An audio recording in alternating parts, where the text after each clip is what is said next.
Chapitre 9. Le réformateur suisse.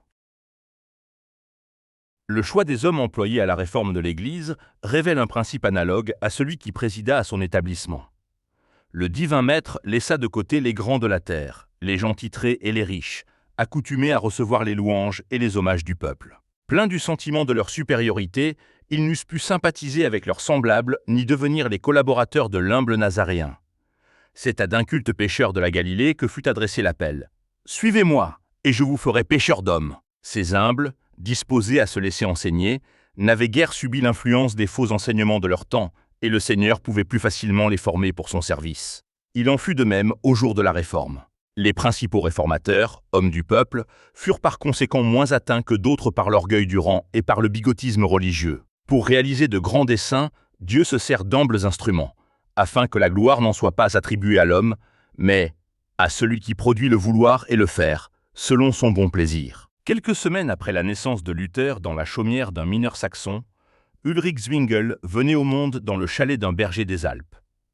Le milieu et la première éducation de Zwingli étaient propres à le préparer en vue de sa future mission.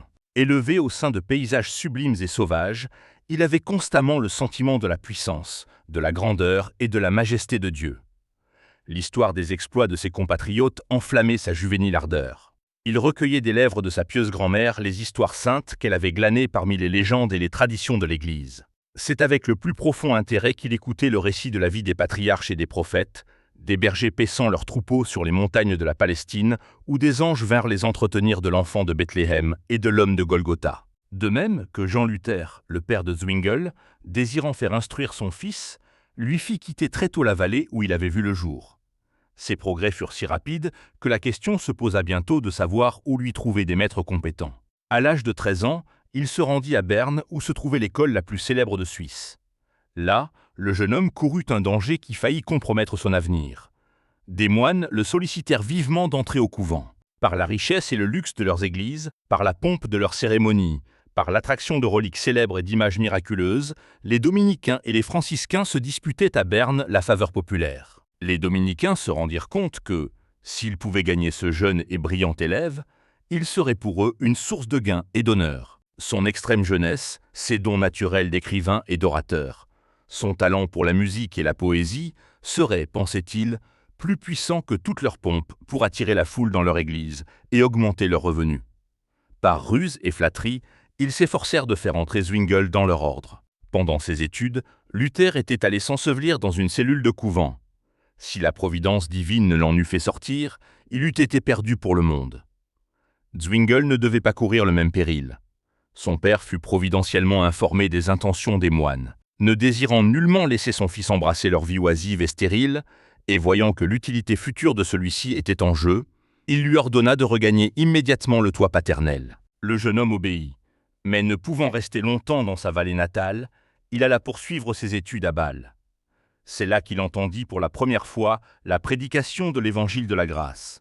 Wittenbach, un professeur de langues anciennes, qui avait été amené à lire les Saintes Écritures grâce à l'étude du grec et de l'hébreu, en communiquait les lumières à ses élèves. Il enseignait qu'il y avait une vérité plus ancienne et d'une valeur infiniment plus grande que les théories des savants et des philosophes, à savoir que la mort de Jésus est la seule rançon du péché. Ces paroles furent pour Zwingli les premières lueurs de l'aurore. Bientôt rappelé de Bâle, pour commencer son ministère, le jeune étudiant fit ses premières armes dans une paroisse des Alpes assez rapprochée de sa ville natale. Après avoir reçu les ordres, il s'adonna de toutes ses forces à la recherche de la vérité divine, conscient, selon l'expression d'un de ses contemporains, de tout ce que devait savoir celui qui a charge du troupeau de Jésus-Christ. Plus il sondait les Écritures, plus lui apparaissait vif le contraste entre la vérité et les hérésies de Rome. Acceptant la Bible comme la parole de Dieu, règle infaillible et suffisante de la foi et de la vie, il comprenait qu'elle doit être son propre interprète. Mais comme il n'osait se servir des Écritures pour étayer des doctrines préconçues, il estimait qu'il était de son devoir d'en connaître les enseignements positifs et évidents. Après avoir eu recours à tous les moyens dont il disposait pour en obtenir une parfaite intelligence, il implorait l'assistance du Saint-Esprit, chargé, selon lui, d'en révéler le sens à tous ceux qui le lui demandent sincèrement. L'Écriture, disait Zwingli, vient de Dieu et non de l'homme. Quiconque est éclairé d'en haut comprend que son langage est celui de Dieu. La parole de Dieu ne saurait errer. Elle est lumineuse, elle enseigne, elle révèle, Elle illumine l'âme par le salut et par la grâce. Elle console en Dieu. Elle humilie au point qu'on s'oublie pour ne penser qu'à Dieu. Zwingli avait lui-même éprouvé la véracité de ces paroles. Il écrivait plus tard en parlant de cette époque.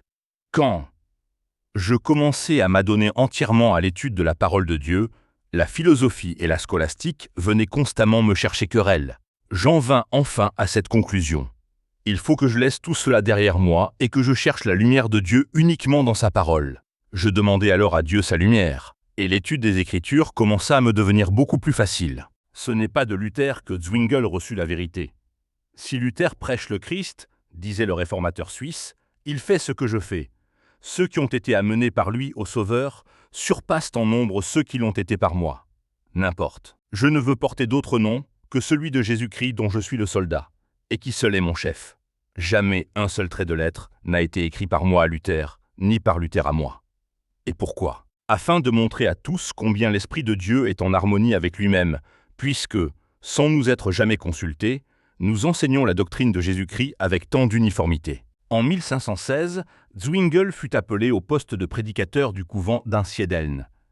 Il devait y trouver l'occasion d'apprendre à mieux connaître les prévarications de Rome et aller, comme réformateur, exercer une influence qui s'étendrait bien au-delà des Alpes. Au nombre des attractions d'Einsiedeln se trouvait une image de la Vierge, qui, disait-on, opérait des miracles. Au-dessus de la porte du couvent, on lisait cette inscription. « C'est ici qu'on trouve une pleine rémission de tous les péchés. » Des pèlerins y étaient attirés toute l'année, mais on accourait de toutes les parties de la Suisse, et même de France et d'Allemagne, à la grande fête annuelle célébrée en l'honneur de la Vierge. Profondément affligé par ce spectacle, Zwingli y vit l'occasion de proclamer à ses esclaves de la superstition la liberté que procure l'Évangile. « Ne pensez pas, leur disait-il du haut de la chair, que Dieu soit dans ce temple plus qu'en aucun autre lieu de sa création. Quelle que soit la contrée de la terre que vous habitiez, Dieu vous entoure et vous entend, aussi bien qu'à Notre-Dame d'Einsiedeln. Serait-ce des œuvres inutiles, de longs pèlerinages, des offrandes, des images, l'invocation de la Vierge et des saints qui vous obtiendraient la grâce de Dieu? Qu'importe la multitude des paroles dont nous formons nos prières. Qu'importe un capuchon éclatant, une tête bien rasée, une robe longue et bien plissée, et des mules ornées d'or. C'est au cœur que Dieu regarde, et notre cœur est éloigné de Dieu. Jésus-Christ, qui s'est offert une fois sur la croix, ajoutait-il, voilà l'hostie, la victime qui a expié les péchés de tous les fidèles pour toute l'éternité. » Ces paroles furent mal accueillies par nombre de ses auditeurs, désagréablement surpris d'apprendre que leur fatigant voyage avait été inutile. Ils ne pouvaient comprendre un pardon qui leur était gratuitement offert par Jésus-Christ. Le chemin du ciel tracé par Rome leur suffisait. Ils n'étaient pas disposés à en chercher un meilleur. Il leur était plus facile de s'en remettre, pour leur salut, aux prêtres et au pape, que de purifier leur cœur. D'autres, en revanche, recevaient avec joie la bonne nouvelle de la rédemption acquise par le Sauveur. Les rites prescrits par Rome ne leur avaient pas apporté la paix, et ils acceptaient avec foi la propitiation opérée par le sang de l'agneau. Rentrés dans leur foyer, ils y apportaient les précieuses lumières qu'ils avaient reçues. La vérité se répandait ainsi de ville en ville et de village en village, et le nombre des visiteurs de la Madone diminuait très sensiblement. Cela aboutit à une baisse notable des offrandes, et par conséquent des honoraires de Zwingli, qui en dépendaient. Mais loin de s'en chagriner, il s'en réjouissait car il voyait s'effondrer la puissance du fanatisme et de la superstition. Les dignitaires de l'Église ne se désintéressaient pas des faits et gestes du réformateur. Croyant pouvoir le gagner à leur cause par la flatterie, ils s'abstenaient momentanément d'intervenir. Dans l'intervalle, la vérité gagnait bien des cœurs. Les travaux de Zwingli à Einsiedeln le préparaient à une mission plus importante. Au bout de 3 ans, il fut appelé au poste de prédicateur de la cathédrale de Zurich. Cette ville étant alors la plus importante de la Confédération suisse, tout ce qui s'y faisait avait une grande répercussion. Les ecclésiastiques qui l'avaient appelé à ce poste eurent soin de lui faire comprendre qu'il ne désirait aucune innovation. « Vous mettrez tous vos soins, lui dit-on gravement, à faire rentrer les revenus du chapitre sans en négliger aucun. Vous exhorterez les fidèles, soit du haut de la chaire, soit au confessionnal, à payer les redevances et les dîmes, et à montrer par leurs offrandes qu'ils aiment l'Église. Vous vous appliquerez à multiplier les revenus qui proviennent des malades, des messes et en général de tout le casuel. » Le chapitre ajoutait « Quant au Saint-Sacrement, à la prédication et à sa présence au milieu du troupeau, ce sont aussi les devoirs du prêtre. Cependant, vous pouvez vous faire remplacer à ces diverses fonctions par un vicaire, surtout pour la prédication. Vous ne devez administrer les sacrements qu'aux notables, et après en avoir été requis. Il vous est interdit de le faire sans distinction de personne. Zwingli écouta ces exhortations en silence. Puis, après avoir exprimé sa reconnaissance pour l'honneur d'avoir été appelé à ce poste important, il exposa la ligne de conduite qu'il se proposait de suivre.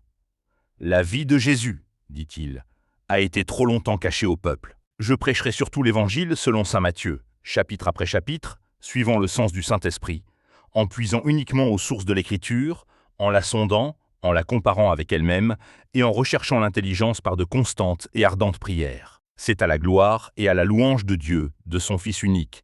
C'est au salut des âmes et à leur enseignement dans la vraie foi que je consacrerai mon ministère. » Quelques ecclésiastiques le désapprouvèrent, mais Zwingli demeura ferme, déclarant qu'il ne se proposait d'introduire aucune innovation.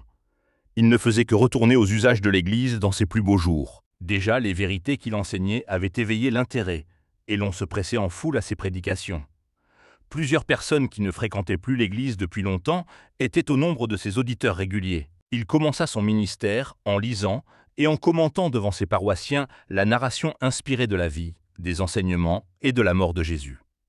Là, comme à Einsiedeln, il présenta la parole de Dieu comme la seule autorité infaillible, et la mort du Sauveur comme le seul sacrifice suffisant. « C'est à Jésus-Christ, disait-il, que je veux vous conduire, à celui qui est la vraie source du salut. » Des gens de toutes classes, magistrats et étudiants, artisans et paysans, se réunissaient autour du réformateur et l'écoutaient avec le plus profond intérêt. Non seulement il proclamait le salut, mais il dénonçait hardiment les vices de son temps. En quittant la cathédrale, plusieurs louaient Dieu. « Celui-ci, disait-il, est un prédicateur de la vérité. Il sera notre Moïse pour nous sortir des ténèbres d'Égypte. » À l'enthousiasme des premiers moments succéda une période d'opposition. Les moines se mirent en devoir d'entraver l'œuvre de Zwingli et de condamner ses enseignements.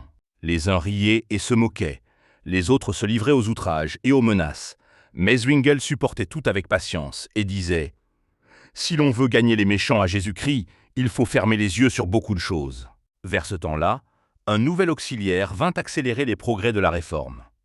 Un certain Lucien, envoyé de Bâle par un ami de la foi réformée, arriva un jour à Zurich avec une provision d'écrits de Luther. Le Bâlois, pensant que la vente de ses ouvrages pourrait jouer un grand rôle dans la diffusion de la lumière, écrivit à Zwingli. « Voyez si ce Lucien possède assez de prudence et d'habileté, s'il en est ainsi qu'il porte de ville en ville, de bourg en bourg, de village en village, et même de maison en maison, parmi les Suisses, les écrits de Luther, et en particulier son exposition de la prière du Seigneur écrite pour les laïcs. Plus ces écrits seront connus, plus ils trouveront d'acheteurs. » Ainsi la lumière se répandait. C'est lorsque Dieu s'apprête à rompre les liens de l'ignorance et de la superstition que Satan fait les plus grands efforts pour plonger les hommes dans les ténèbres et pour resserrer leurs chaînes.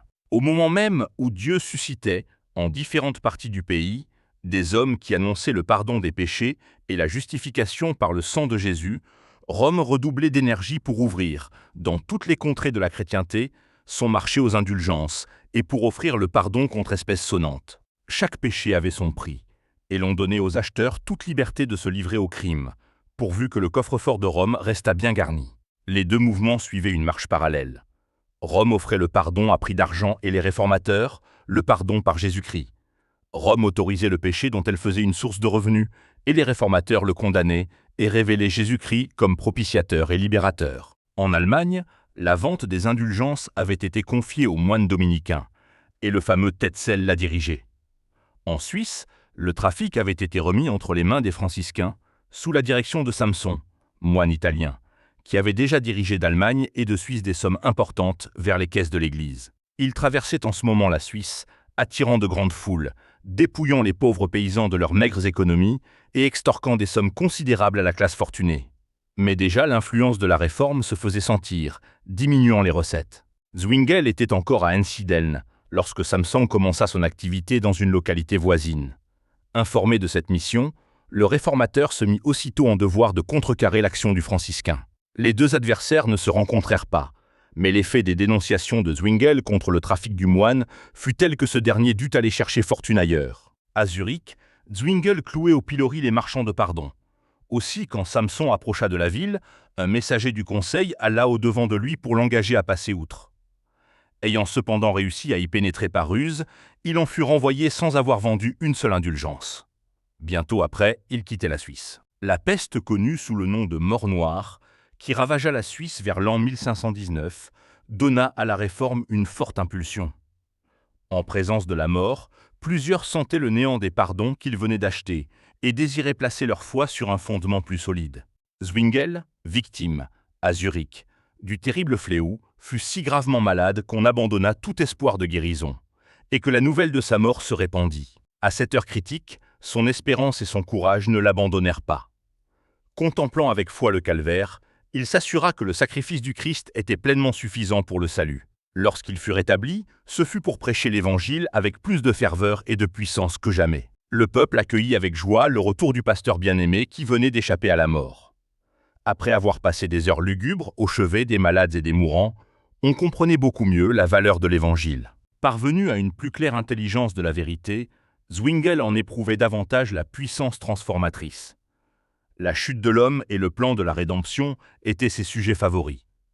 En Adam, disait-il, nous sommes tous plongés dans la corruption, et nous allons à la perdition. Mais Jésus-Christ, vrai homme et vrai Dieu, nous a acquis une rédemption éternelle.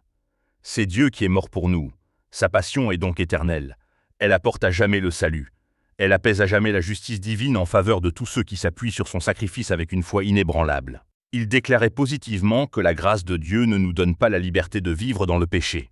Partout où l'on croit en Dieu, Dieu est. Et là où Dieu se trouve, il y a un zèle qui pousse aux bonnes œuvres.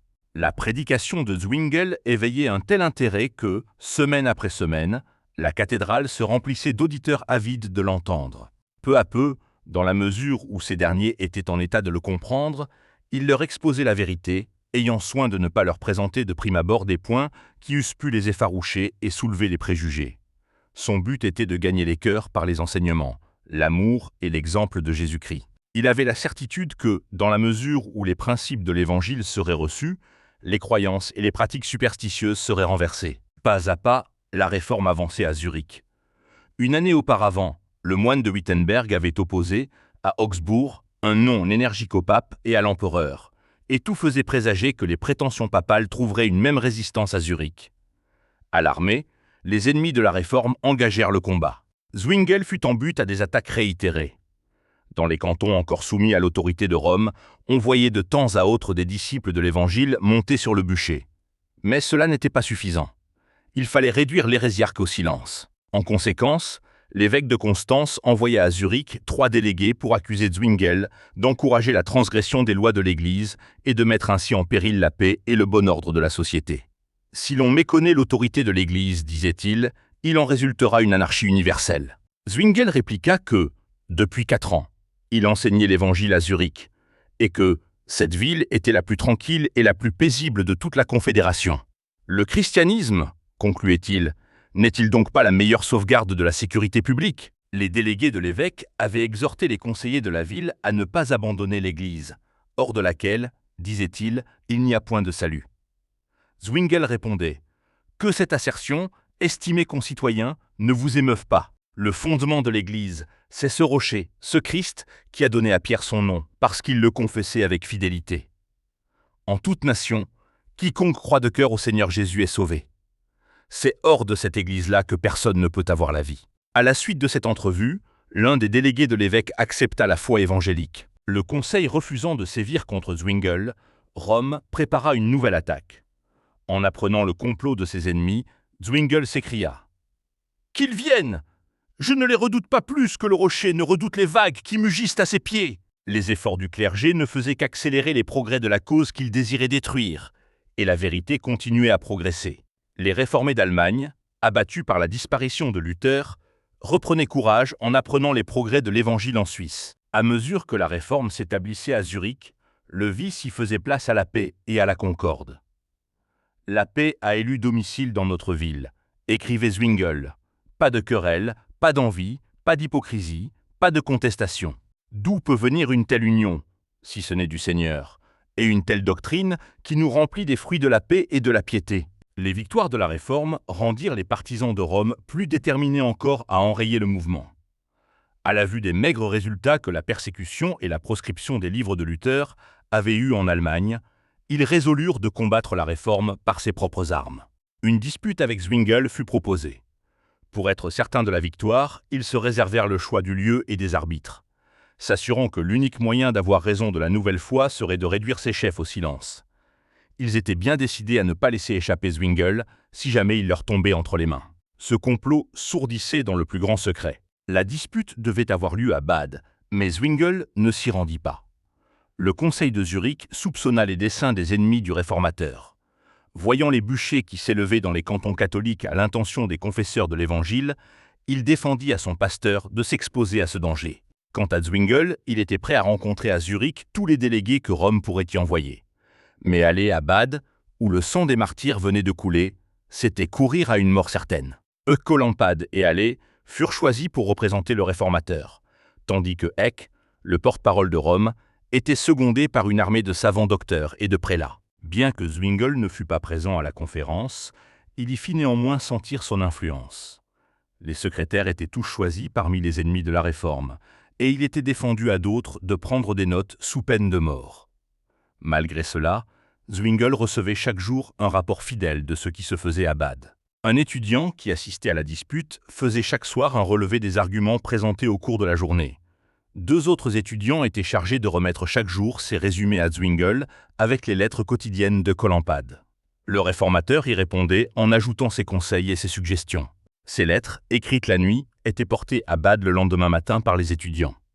Ceux-ci, pour tromper la vigilance des gardes placés aux portes de la ville, y entraient portant des paniers de volailles sur la tête. C'est ainsi que Zwingle soutenait la bataille contre ses rusés antagonistes. « Il a pu travailler, dit Myconius, par ses méditations, ses veilles, ses conseils et ses recommandations qu'il ne l'eût fait en assistant lui-même à la dispute. » Les partisans du pape, assurés de leur triomphe, étaient arrivés à Bade en vêtements de soie et parés de bijoux. Traités royalement, ils s'asseyaient à une table chargée des mets les plus recherchés et des vins les plus fins. Ils se délassaient du poids de leurs devoirs ecclésiastiques par des réjouissances et des festins. Les réformateurs offraient avec eux un contraste frappant.